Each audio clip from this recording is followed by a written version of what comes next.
3.5 ವರ್ಷ ಜೈಲಿನಲ್ಲಿದ್ದು ಆಚೆ ಬಂದು ಫುಲ್ ಆಕ್ಟಿವ್ ಆಗಿ ಮತ್ತೆ ಒಂದು ಪಕ್ಷವನ್ನು ಕಟ್ಟಿ ರಾಜಕೀಯದಲ್ಲಿ ಓಡಾಡಿಕೊಂಡು ಶಾಸಕರಾದಂತಹ ಜನಾರ್ದನ್ ರೆಡ್ಡಿ ಅವರೀಗ ಮತ್ತೆ 7 ವರ್ಷ ಜೈಲು ಶಿಕ್ಷೆ ಆಗಿದೆ ಅವರಿಗೆ. ಬಟ್ ಹಂಗಂದು ಮಾತ್ರಕ್ಕೆ 7 ವರ್ಷನೇ ಆಗಬೇಕಾಗಿಲ್ಲ. ಕಾರಣ 3.5 ವರ್ಷ ಈಗಾಗಲೇ ಜೈಲಿನಲ್ಲಿ ಶಿಕ್ಷೆಯನ್ನು ಅನುಭವಿಸಾಗಿದೆ. ಇನ್ನು 3.5 ವರ್ಷ ಜೈಲು ವಾಸ. ಶಾಸಕ ಸ್ಥಾನ ಏನಾಗುತ್ತೆ? ಸ್ಟೋರಿ ನೋಡಿ. ಶಾಸಕ ಜನಾರ್ದನ ರೆಡ್ಡಿಗೆ ಬಿಗ್ ಶಾಕ್. ಅಕ್ರಮ ಗಣಿಗಾರಿಕೆ ಪ್ರಕರಣದಲ್ಲಿ ರೆಡ್ಡಿ ದೋಷಿ. 7 ವರ್ಷ ಜೈಲು ಶಿಕ್ಷೆ, ಶಾಸಕ ಸ್ಥಾನಕ್ಕೆ ಕುತ್ತು. ಗಣಿಗಾರಿಕೆಯನ್ನ ಬಿಟ್ಟರು ಗಣಿಯ ಧೂಳು ಗಂಗಾವತಿ ಶಾಸಕ ಜನಾರ್ದನ ರೆಡ್ಡಿಯನ್ನ ಬಿಡ್ತಿಲ್ಲ. ಈ ಹಿಂದೆ ಅಕ್ರಮ ಗಣಿಗಾರಿಕೆ ಪ್ರಕರಣದಲ್ಲಿ ಜೈಲು ಸೇರಿದ ಜನಾರ್ದನ ರೆಡ್ಡಿಗೆ ಸಿಬಿಐ ಕೋರ್ಟ್ ಶಾಕ್ ಕೊಟ್ಟಿದೆ. ಒಎಂಸಿ ಅಕ್ರಮ ಮೈನಿಂಗ್ ಪ್ರಕರಣದಲ್ಲಿ ರೆಡ್ಡಿ ದೋಷಿ ಅಂತ ಹೈದರಾಬಾದ್ನ ನಾಂಪಲ್ಲಿ ಸಿಬಿಐ ನ್ಯಾಯಾಲಯ ತೀರ್ಪು ನೀಡಿದ್ದು 7 ವರ್ಷ ಜೈಲು ಶಿಕ್ಷೆ ವಿಧಿಸಿದೆ.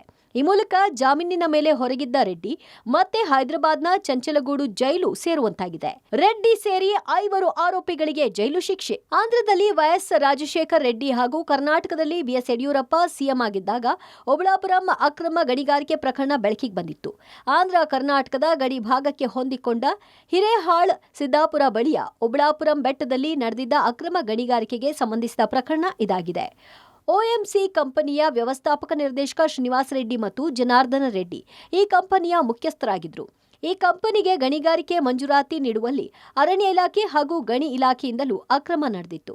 ಇದರಲ್ಲಿ ಜನಾರ್ದನ ರೆಡ್ಡಿ 29 ಲಕ್ಷ ಟನ್ ಅದಿರನ್ನ ಲೂಟಿ ಮಾಡಿ 884 ಕೋಟಿ ಆದಾಯ ಪಡೆದಿದ್ದಾರೆ ಅನ್ನುವ ಆರೋಪ ಇದೆ. 2009ರಿಂದ ತನಿಖೆ ನಡೆಸಿದ್ದ ಸಿಬಿಐ ರೆಡ್ಡಿ ಸೇರಿದಂತೆ 7 ಆರೋಪಿಗಳ ವಿರುದ್ಧ ಪ್ರಕರಣ ದಾಖಲಿಸಿತ್ತು. 3000ಕ್ಕೂ ಅಧಿಕ ದಾಖಲೆಗಳು ಹಾಗೂ 2119 ಸಾಕ್ಷ್ಯಗಳನ್ನು ವಿಚಾರಣೆ ಮಾಡಲಾಗಿತ್ತು. ವಾದ ಪ್ರತಿವಾದವನ್ನು ಆಲಿಸಿದ ಸಿಬಿಐ ಕೋರ್ಟ್ ಜನಾರ್ದನ ರೆಡ್ಡಿ ಸೇರಿದಂತೆ 5 ಆರೋಪಿಗಳಿಗೆ ಜೈಲು ಶಿಕ್ಷೆ ವಿಧಿಸಿದೆ. ಯಾರ್ಯಾರು ದೋಷಿಗಳು?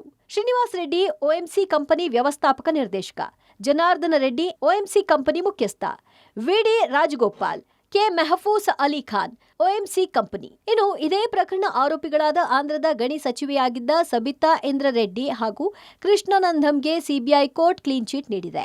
ಇನ್ನು ದೂರುದಾರ ಟಪಾಲ್ ಗಣೇಶ್ ಮಾತನಾಡಿದ್ದು, ಜನಾರ್ದನ ರೆಡ್ಡಿಗೆ ಶಿಕ್ಷೆ ಪ್ರಕಟ ಆಗಿದ್ರಿಂದ ನಮ್ಮ ತಂದೆ ತಾಯಿ ಆತ್ಮ ಶಾಂತಿ ಸಿಕ್ಕಿದೆ. ರೆಡ್ಡಿ ಮೊದಲಿನಿಂದ ಅಕ್ರಮ ಗಣಿಗಾರಿಕೆ ಮಾಡಿಕೊಂಡು ಬಂದಿದ್ದಾರೆ ಅಂತ ಹೇಳಿದ್ರು. ನಮ್ಮ ಕರ್ನಾಟಕದಲ್ಲಿ ಎನ್ಕ್ರೋಚ್ ಆಗಿ ಅಂದ್ರೆ ಈ ಒತ್ತುವರಿ ಮಾಡಿಕೊಂಡು ಇಲ್ಲಿಗಲ್ ಮೈನಿಂಗ್ ಮಾಡಿರೋದು 29 ಲಕ್ಷ ಟನ್ ಮಲ್ಪಂಗುಡಿ ಪ್ರದೇಶದಲ್ಲಿ ಅವರು ಪರವಾನಗಿ ಪಡೆದುಕೊಂಡಿರೋದು.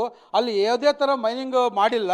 ಟೋಟಲ್ ಅಕ್ರಮ ಗಣಿಗಾರಿಕೆ ನಮ್ಮ ಕರ್ನಾಟಕ ಪ್ರದೇಶದಲ್ಲಿ 29 ಲಕ್ಷ ಟನ್ ಮಾಡಿದ್ದಾರೆ. ಜೀವಾವಧಿ ಶಿಕ್ಷೆಗೆ ಅರ್ಹರು ಎಂದು ಕೋರ್ಟ್ ಗರಂ. ಕೋರ್ಟ್ ಹಾಲ್ನಲ್ಲಿ ಕಣ್ಣೀರು ಕುಸಿದು ಬಿದ್ದ ರೆಡ್ಡಿ. ಜೈಲು ಶಿಕ್ಷೆಯನ್ನ ಪ್ರಕಟಿಸುತ್ತಿದ್ದಂತೆ ಜನಾರ್ದನ ರೆಡ್ಡಿ ಕೋರ್ಟ್ ಹಾಲ್ನಲ್ಲೇ ಕಣ್ಣೀರು ಹಾಕಿದ್ರು. ಗದ್ಗದಿತರಾದ ಗಣಿ ದಣಿ ರೆಡ್ಡಿ ಒಂದು ಕ್ಷಣ ಕುಸಿದು ಬಿದ್ರು ಎನ್ನಲಾಗಿದೆ.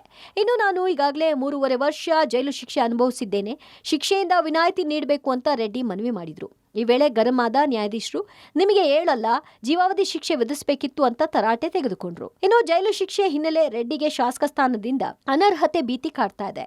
ಬೇಲ್ ಪಡಿಬೇಕಾದ್ರೂ ರೆಡ್ಡಿ ಹೈಕೋರ್ಟ್ ಮೊರೆ ಹೋಗಬೇಕಾಗತ್ತೆ. ರೆಡ್ಡಿಗೆ ಜೈಲು ಶಿಕ್ಷೆಯಿಂದ ಬಿಜೆಪಿಗೆ ಮುಜುಗರ ಉಂಟಾಗಿದೆ. ಅದು ಅವ್ರ ಕಂಪ್ನಿ ಮೇಲೆ ಅವರ ಇಂಡಿವಿಜುವಲ್ ಆಗಿ ನಡೆದಿರೋದು. ಜಡ್ಜ್ಮೆಂಟ್ ಬಂದಿದ್ರು ಎದುರಿಸಬೇಕಾಗಿರೋದು ಜನಾರ್ದನ್ ರೆಡ್ಡಿ ಅವರು ಮತ್ತು ಅವ್ರ ಕಂಪನಿ, ಭಾರತೀಯ ಜನತಾ ಪಾರ್ಟಿ ಅಲ್ಲ. ನಾನು ಅದರಲ್ಲಿ ರಾಜಕಾರಣ ಮಾಡಕ್ಕೆ ಬಯಸಲ್ಲ.